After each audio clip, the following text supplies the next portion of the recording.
He sat in his parked car, the engine off, but the weight in his chest was still running. The world sees him as fine, a strong man, a calm man, a man who's got it all together. But they don't see the truths he carries, the silence he's mastered, the battles he fights alone, the weight of always being the one who holds it together. If you've ever felt that quiet ache inside, this one's for you. Because today we're not sugarcoating it. We're talking about 10 brutal truths about men, the ones no one tells you, but every man feels. And what does it mean for us? Most men you see smiling are doing it alone. Not in public, of course. There we play the role. We smile, nod, shake hands, talk football. But behind closed doors, it's a different story. The silence isn't just quiet, it echoes. Not because men want to be alone, but because we've been taught not to expect more. Ask yourself, when was the last time someone asked you, "Hey, how's your heart doing today?" Not your job, not your projects, your heart. You see, connection requires invitation. But most men, we were never invited in, not emotionally, not checked on, not asked, "How are you?" Really? So we become silent survivors, surrounded by people, but untouched inside, functioning, providing, showing up, but not feeling seen. Loneliness doesn't always mean you're physically alone.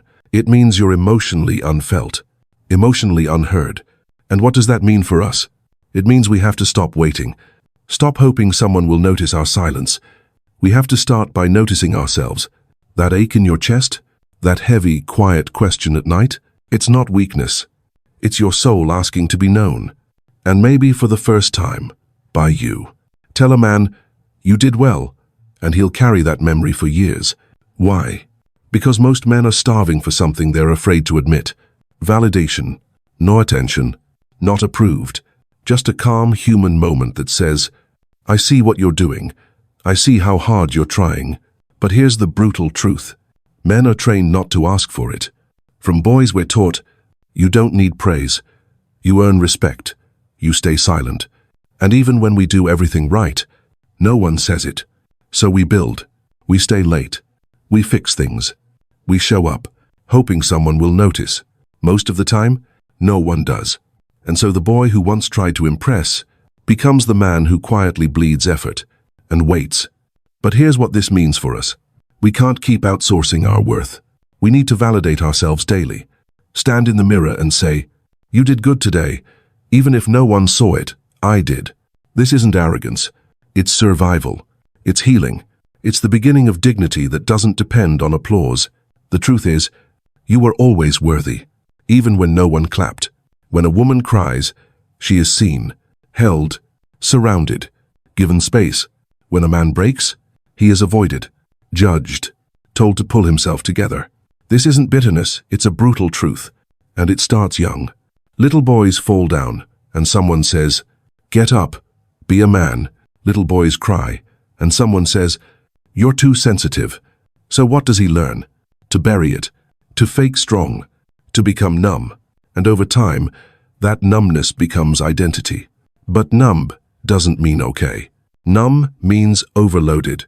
It means the pain never got air, never got words. That's why men suffer quietly. Why depression shows up as anger. Why suicide rates are higher in men. Because the world offers little space for male grief. No rituals, no language, no room. So what does that mean for us? It means we stop waiting for permission. Your pain doesn't need a license to matter. You're allowed to hurt, to cry, to feel even when no one offers to listen. It's not unmanly. It's not weak. It's the most human thing about you. And maybe, just maybe, your healing begins the moment you stop hiding your hurt. Ask most men, "How are you?" You'll hear, "I'm fine, just tired." But tired often means something else. It means, "I'm carrying more than I can say." It means, "I don't know how to talk about it." It means, "I've been hurting and pretending I'm not." Most men are suffering, quietly, skillfully, professionally, because we've learned to manage pain in silence and to wear responsibility like armor. We tell ourselves, "If I fall apart, who's going to catch me?" So we don't fall. We harden. But here's what they don't say. That weight you're carrying, It leaks. It leaks into your relationships, into your sleep, into how short your patience has gotten, into how numb your joy has become. You can't outrun unspoken pain. You can only postpone it. What does this mean for us? It means we have to choose a different definition of strength. Not the strength to carry more, but the courage to speak, even if your voice shakes. Pain doesn't make you weak. Ignoring it does. There was a time he opened up. Maybe it was with a partner, a friend, his father. He showed the softest part of himself and got mocked, or dismissed, or worse, abandoned. So now, he guards. He tells jokes instead of truths. He shrugs off pain with, "It is what it is." Because he's learned, if I'm too honest, I lose respect. That's the lie we swallowed. Vulnerability isn't weakness. It's exposure. And exposure is terrifying when you've been punished for it. But here's the other side of the truth. Real love? Real brotherhood? Real connection? It only lives where walls come down. No one can love you behind a mask. No one can connect with what you refuse to show. What does it mean for us? It means the healing begins when we stop performing. When we say, "I'm not okay right now. I need support. I'm afraid." Not to everyone, but to someone safe. Because courage isn't never hurting. Courage is being open, even when it scares you. A man can go out, have fun, buy things, distract himself, but at the end of the day, he'll still feel the weight in his chest if he doesn't feel useful. Men don't just want comfort, they want meaning. And yet, so many are stuck in survival, paying bills, clocking in, zoning out, because purpose feels far away. And life has become a cycle of doing, not becoming. But here's the deeper truth. Purpose doesn't always start big. It starts in small things. Repairing a door, mentoring a teen, calling a friend, writing a sentence that speaks truth. Men come alive when they feel needed. Not wanted for what they provide, but needed for who they are. What does it mean for us? It means you have to ask yourself, what makes me feel lit up? What do I lose track of time doing? What breaks my heart and how can I help fix it? Pleasure fades. But purpose? Purpose gives your soul something to stand on. And right now, the world doesn't need more distracted men. It needs grounded ones. It needs you. A man can be surrounded, wife, kids, co-workers, and still feel completely invisible. Why? Because proximity isn't connection. Noise isn't intimacy. And being needed isn't the same as being known. Many men live like this for decades, showing up for everyone, fixing things, carrying weight. But inside, unseen, untouched.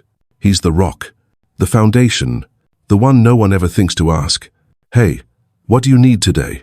And he doesn't complain, because complaining feels like weakness. So instead, he disconnects.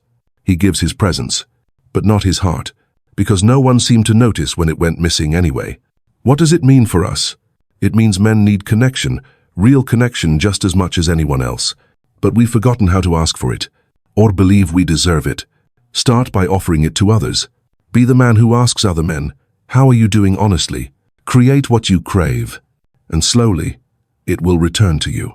Because emotional connection isn't a luxury, it's oxygen, and too many of us are quietly suffocating. From the very start, little boys are trained. Don't cry. Don't show fear. Don't be too sensitive. And over time, those lessons harden, not into strength, but into silence. By the time he's grown, a man may not even know how to access his emotions. He just knows what not to be. Needy, messy, weak. So he bottles it, pushes it down, until one day it erupts in anger, distance, or total shutdown. And the people around him say, "I didn't even know you were struggling." Exactly, that's the design. But it doesn't have to stay that way. What does it mean for us? It means we need to relearn the language of our own emotions, to name what we feel, to admit when we're hurt, not just when we're angry, to say, "I feel rejected," end of quote. "I feel invisible. I feel afraid I'm not enough." Because suppressing doesn't protect you, it just delays the damage. And emotional maturity isn't about controlling feelings, it's about knowing them, holding them, and letting them teach you instead of destroy you. He's been talked over, talked at, dismissed, advised, but not heard. Most men can't name the last time someone looked them in the eye and said, "Tell me what's on your mind and I'll just listen." No fixing, no judging, no trying to make it better, just presence. It's rare. And because it's rare, men stop expecting it. They learn to simplify their speech, to only say what's necessary, to keep it short, safe, surface level, because going deeper feels pointless when no one's staying long enough to listen. But here's the deeper impact. When a man doesn't feel heard, he starts believing his inner world isn't worth sharing.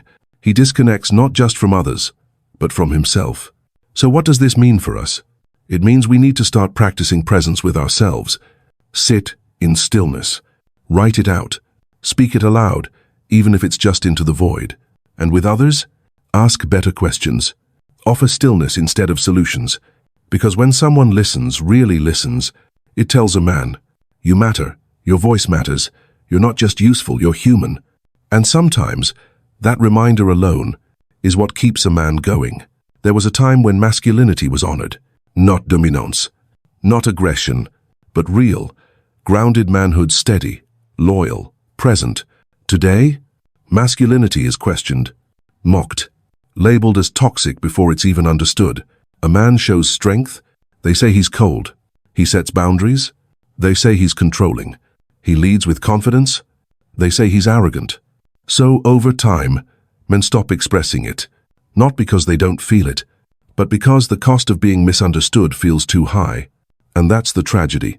When masculinity has no space to be healthy, it gets pushed to extremes, or it goes into hiding. But real masculinity, the kind the world desperately needs, is not dangerous. It's protective. It's dependable. It's rooted. What does this mean for us? It means we have to reclaim masculinity not as rebellion, but as responsibility. To be men who lead with integrity, not ego. With gentleness, not weakness. With clarity, not control. And to do that, we have to stop apologizing for being men. Start redefining what it means for ourselves. Because when masculinity is anchored in emotional wisdom, when it's not shamed but shaped, it becomes medicine, not menace. Maybe no one's ever said this to you before, but if you've made it this far, you're not broken. You're not behind. You're just waking up. And the truths you've heard today, they weren't meant to shame you. They were meant to remind you that what you're carrying has a name, and what you're feeling has a place. So if any part of this video felt like your story, tell me below, which truth hit you hardest?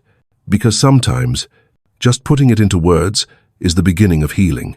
And remember, being a man isn't about hiding pain. It's about honoring the journey it takes to face it. You're not alone. Not here. Not anymore.